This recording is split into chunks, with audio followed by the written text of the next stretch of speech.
கடந்த 48 மணி நேரங்களாக மத்திய கிழக்கு பிராந்தியம் ஒரு முழுமையான போர்க்களமாக மாறியிருக்கிறது. இந்நிலையில் சவுதி அரேபியாவில் வசிக்கும் இலங்கையர்களுக்கு விசேடமான ஒரு அறிவிப்பு ஒன்று வெளியிடப்பட்டிருக்கின்றது.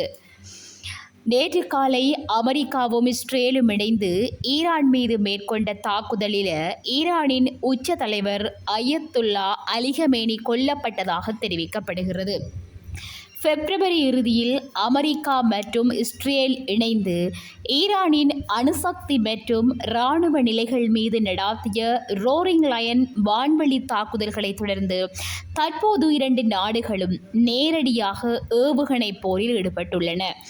அமெரிக்காவின் உதவியுடன் இஸ்ரேலிய போர் விமானங்கள் ஈரானின் தெஹ்ரான், இஸ்ஃபஹான் மற்றும் நடன்ஸ் ஆகிய பகுதிகளில் உள்ள யுரேனியம் செறிவூட்டும் மையங்கள் மற்றும் ஏவுகணை தளங்களை இலக்கு வைத்து தாக்கியிருக்கிறது. இதில் ஈரானின் வான் பாதுகாப்பு அமைப்புகள் கணிசமாக பாதிக்கப்பட்டிருக்கிறதாக தெரிவிக்கப்படுகிறது. இந்த நிலையில தான் ஈரான் இதற்கு பதிலடியை கொடுத்து வருகிறது. ஈரான் தனது புரட்சிகர காவல்படை மூலம் இஸ்ரேலின் டெல் அவிவ் மற்றும் ஹைஃபா நகரங்களை குறிவைத்து ஃபக்தா வகை அதிவேக ஏவுகணைகளை ஏவியுள்ளது. இஸ்ரேலின் அயன்டோம் மற்றும் ஆரோ பாதுகாப்பு அமைப்புகள் பல ஏவுகணைகளை தடுத்தாலும் சில ஏவுகணைகள் இலக்குகளை தாக்கியுள்ளன. அமெரிக்கா இஸ்ரேல் இணைந்து மேற்கொண்ட தாக்குதலை பார்க்கும் போது இந்த மோதல் திடீரென ஏற்பட்டது அல்ல எனவும் இதன் பின்னணியில் நீண்டகால பதற்றம் உள்ளது என்பதும் தெளிவாக தெரிகிறது. ஈரானின் அணுசக்தி திட்டம் ஆயுதம் தயாரிக்கும் நிலையை எட்டிவிட்டதாக ஐநா ஆய்வாளர்கள் எச்சரித்ததை தொடர்ந்து இஸ்ரேல் தன்னுடைய பாதுகாப்பிற்காக இந்த தாக்குதலை நடாத்தியதாக கூறுகிறது. இந்த நிலையில கடந்த வாரம் ஜெனீவாவில் நடைபெற்ற ராஜதந்திர பேச்சுவார்த்தைகளில் எந்தவித உடன்பாடும் எட்டப்படாதது போருக்கு நேரடி தூண்டுதலாக அமைந்துள்ளது. சரி, இஸ்ரேலுக்கும் ஈரானுக்கும் தானே மோதல், இதில் இடையில் அமெரிக்கா எங்கிருந்து வந்தது?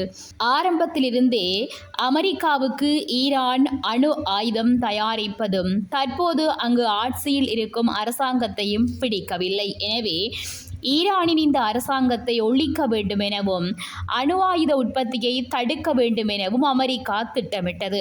தற்போது இஸ்ரேலுக்கு உதவுவது போன்று அமெரிக்கா சந்தர்ப்பத்தை பயன்படுத்தி கொண்டது. இதற்காகவே ஆபரேஷன் எபிக் ஃபியூரி என்ற பெயரில் அமெரிக்கா இந்த தாக்குதலில் இணைந்துள்ளது.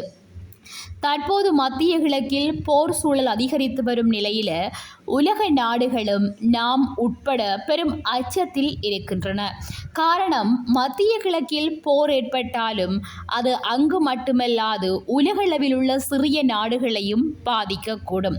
போர் சூழலால் ஹோர்முஸ் ஜலசந்தி வழியாக செல்லும் கச்சா எண்ணெய் போக்குவரத்து பாதிக்கப்பட்டுள்ளது. இதனால் சர்வதேச சந்தையில் கச்சா எண்ணெய் விலை பீப்பாய் ஒன்றுக்கு $120 கடந்து உயர்ந்துள்ளது. இதனால் பெட்ரோல் உள்ளிட்ட பொருட்களுக்கு உலக நாடுகளில் தட்டுப்பாடு ஏற்படக்கூடும். ஈரான், இஸ்ரேல், ஜோர்டான் மற்றும் லெபனான் ஆகிய நாடுகள் தமது வான் பரப்புகளை முழுமையாக மூடியுள்ளன. இதனால் சர்வதேச விமான போக்குவரத்து பெரும் பாதிப்பை சந்தித்துள்ளது. இலங்கையில் உள்ள விமான நிலையங்களும் விமானங்கள் அவசரமாக தரையிறங்கக்கூடிய வகையில் தயார் நிலையில் வைக்கப்பட்டுள்ளன. இந்தியா இருதரப்பையும் அமைதி காக்குமாறு வலியுறுத்தியுள்ளது. ஈரானில் உள்ள சுமார் 4000க்கும் மேற்பட்ட இந்தியர்களை பாதுகாப்பாக மீட்க ஆபரேஷன் கங்கா போன்ற ஒரு மீட்பு பணியை வெளியுறவுத்துறை அமைச்சகம் திட்டமிட்டு வருகிறது. இலங்கையும் மத்திய கிழக்கில் இருக்கும் இலங்கை மக்களை பாதுகாப்பாக இருக்குமாறு வலியுறுத்தியுள்ளது. இவ்வாறான சூழ்நிலையில் ஐநா பாதுகாப்பு சபை அவசரமாக கூடிய போதிலும் அமெரிக்காவின் வீட்டோ அதிகாரத்தால் போர் நிறுத்த தீர்மானம் நிறைவேற்றப்படுவதில் சிக்கல் நீடிக்கிறது. எனினும் ஈரான் தனது அச்சு எதிர்ப்பு அமைப்புகளான ஹிஸ்புல்லா மற்றும் ஹியூதி கிளர்ச்சியாளர்களை முழுமையாக போரில் ஈடுபடுத்தினால் இது ஒரு உலக போராக மாறக்கூடும் என்ற ஒரு அச்சமும் நிலவுகிறது. இந்நிலையில் சவுதி அரேபியாவில் வசிக்கும் இலங்கையர்களுக்கான விசேட அறிவிப்பாக மத்திய கிழக்கில் ஏற்பட்டுள்ள பாதுகாப்பு நிலையை கருத்தில் கொண்டு சவுதி அரேபியாவில் வசிக்கும் இலங்கையர்கள் கவனமாகவும் எச்சரிக்கையாகவும் இருக்குமாறு சவுதி அரேபியாவில் உள்ள இலங்கை தூதரகம் வலியுறுத்தி இருக்கிறது.